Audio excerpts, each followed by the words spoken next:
Dan, Russia versus the Ned and what they do, or China? Pick your poison. I would like to do just a case study for 1 minute on the China corruption link and the role of our work more broadly in that. Malaysia, for 61 years, one party governed this country. Since it became independent in 1957, they constructed a totally gerrymandered, corrupt political system in which the ruling party accrued every advantage and doubled down on holding the tools of power, fusion of state and kind of leading economic sectors, etc. So, IRI, we had worked in Malaysia with opposition political parties since 2002. And guess whose funding we did it with? The National Endowment for Democracy. Because guess who wouldn't fund democratic political party work in Malaysia? The USAID, Agency for International Development, and the State Department, because they said, I think the reflection was, gosh, this is kind of a one-party system. This is a bad use of our funds. And two, Malaysia is kind of a valuable military partner. So for 15 years, working with NED resources, we worked to strengthen Malaysian opposition parties.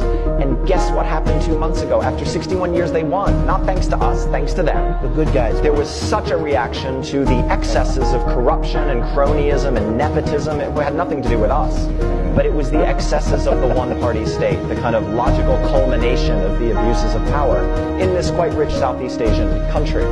And so I visited, and I was sitting there with many of the leaders, the new leaders of this government, many of whom were just our partners we had been working with for 15 years. And one of the most senior of them, who's now one of the people running the government, said to me, gosh, IRI, you never gave up on us even when we were ready to give up on ourselves, right? We're sitting in the Prime Minister's office. Here we are. That's a tribute to them, not a tribute to us, but it's an example of playing the long game. And the reason I wanted to bring this up is the link, because guess what the first step, really one of the first steps the new government took?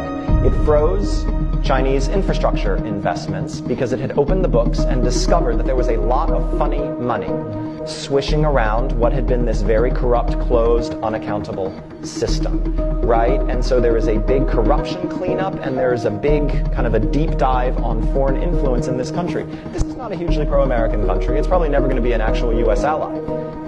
But this is going to redound to our benefit, right? And that's an example of the long game. Thank you.